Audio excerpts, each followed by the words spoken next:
da conscientização do autismo. Gostaríamos que o doutor Daniel nos explicasse como que surgiu e como que é, né, a conscientização do autismo agora nesse ano de 2018. Boa noite, Leide Alves, mais uma vez, né? Eu sempre digo a Janderrier que é uma satisfação muito grande em contribuir, né, principalmente por meio deste meio de comunicação virtual que tanto abrange, né, públicos diversificados. Eu gostaria de dizer que esse Dia Mundial, né, dia 2 de abril, ele tem proporcionado, claro que foi um dia mundial de conscientização sobre o autismo, criado pela ONU, né, aproximadamente, né, em 2008, e que realmente abre um leque de possibilidades para que nós possamos refletir, né, sobre este tema, sobre este fenômeno que hoje em dia tem praticamente acometido milhões de pessoas em todo o mundo. Então, a proposta, né, da ONU é sensibilizar as pessoas, a sociedade, para que as crianças ou pessoas que já têm um diagnóstico, seja tardio ou não, possam viver, possam ser inseridas, né, no mundo sem preconceitos, né, sem preconceitos. Então, isso é muito importante isso, que o autismo não seja um fenômeno alheio às questões que abrangem o desenvolvimento da criança, mas que seja um tema, um fenômeno presente em todas as nossas reflexões, principalmente quando nós falamos de desenvolvimento infantil, né, psicológico, psicomotor, enfim. Então, realmente, é uma campanha que não pode ser em branco, né? Que as pessoas, as famílias, os movimentos pró-autistas possam também contribuir e anunciar para todas as pessoas que realmente o autismo existe e que precisa ser cuidado, né, com todos os direitos garantidos a quem realmente tem. Certo, doutor. E o autismo, ele é um transtorno que é desenvolvido no cérebro e que afeta, né, por uma pesquisa, está dizendo que afeta cerca de 70 milhões de pessoas no mundo. Aqui no Brasil, quais são as estatísticas, né, de pessoas que têm esse problema de autismo? Quando nós falamos em estatísticas, aí claro que é relativa, né?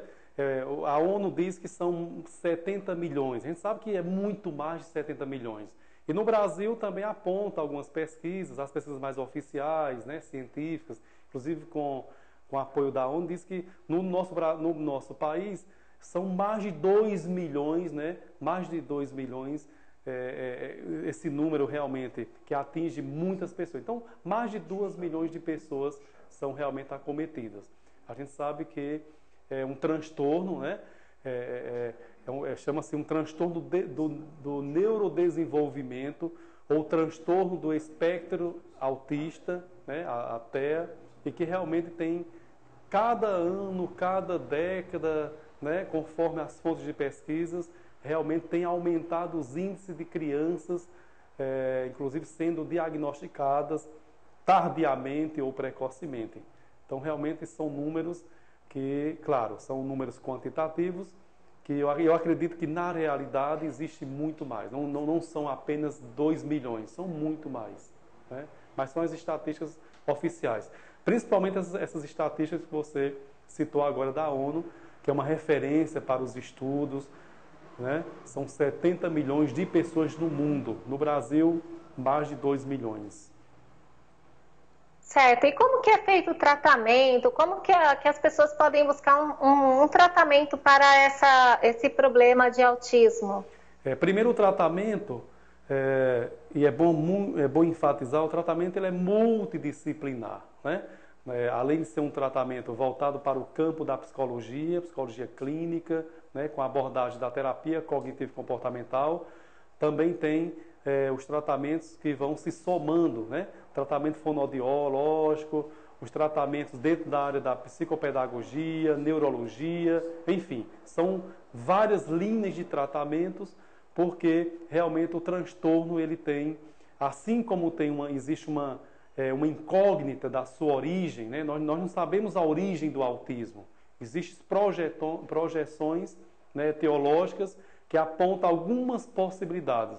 Mas, no fundo, nós não temos uma certeza, né? Assim como a doença de Alzheimer, nós não sabemos a origem real do autismo. Uns falam que né, a origem está no campo genético, outros já apontam a questão do processo gestacional, mas, enfim. E por isso da importância de uma criança que for diagnosticada precocemente possa ser assistida por um programa terapêutico onde haja a participação de um psicólogo, haja a participação, né, para repetir, do fonoaudiólogo, pedagogos, terapeutas ocupacionais, super importantes esses profissionais. Então, o tratamento para o autismo, em síntese, seria um tratamento multiprofissional. Apenas uma linha de tratamento não vai ajudar tanto, né, no desenvolvimento, na qualidade do acompanhamento e assistência da criança com autismo. Certo, eu estou acompanhando aqui um comentário muito interessante da Ellen Moraes. Ela escreveu que a fonoaudiologia também é fundamental no tratamento, é isso? Isso, super importante, muito importante.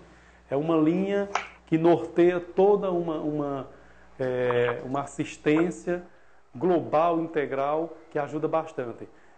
Essa linha, né, ela também traz a família como coautora da participação, porque não adianta apenas os profissionais lidarem, né, com o transtorno sem a família participar, né? Isso é muito importante dizer isso. Mas a pergunta foi bastante pertinente.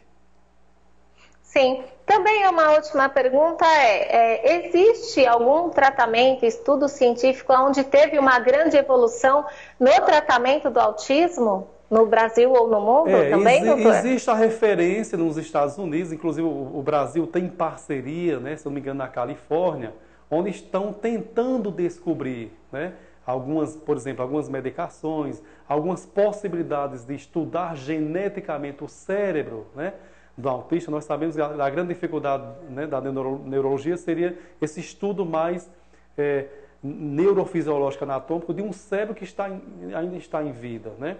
Mas é um desafio, né, inclusive da ciência genética. Existem possibilidades, avanços ainda. Mas, em conclusão, não se tem ainda praticamente uma definição, né?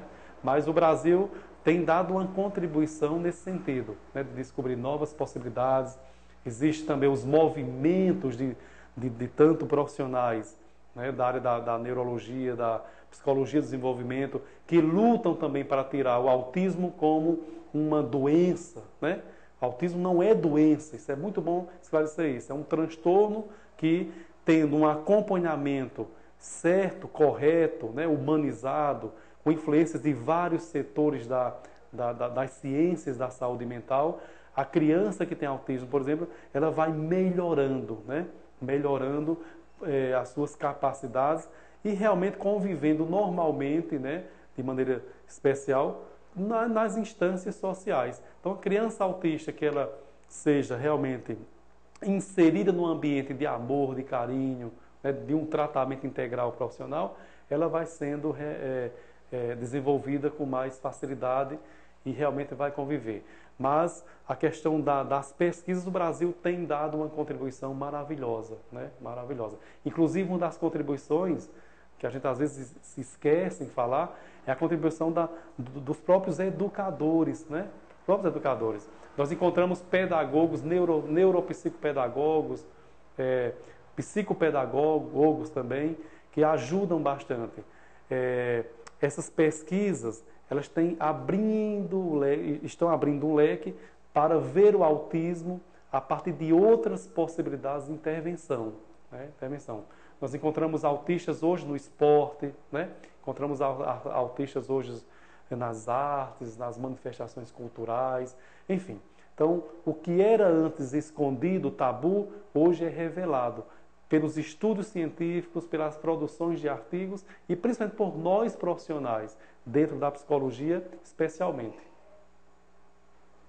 Certo, doutor. E também existe aí um preparo, um aconselhamento emocional para as famílias que lidam com esse assunto, que ele é delicado, mas que hoje tem uma aceitação muito especial, né, aqui no nosso país. Como que é feito? Essas pessoas precisam também de um auxílio para conduzir, né, esse tratamento da criança ou do adolescente autista?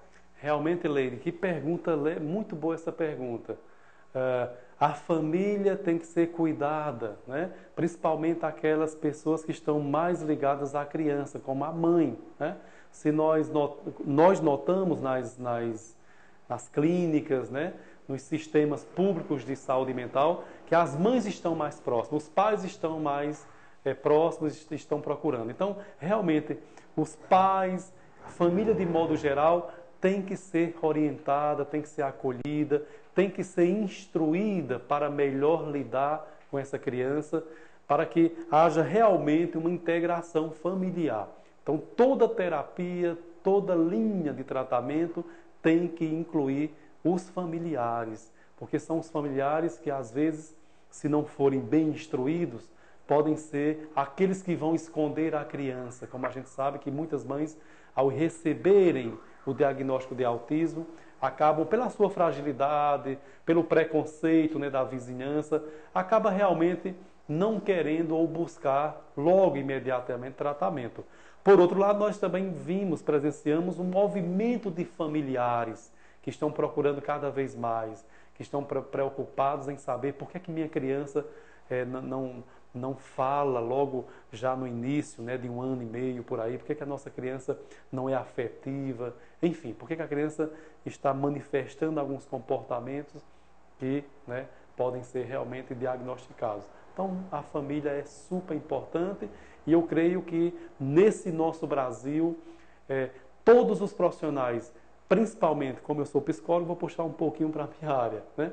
Eu acredito que todos os profissionais de psicologia têm essa concepção, né, de trabalhar a família junto com a criança ou a pessoa que tem autismo.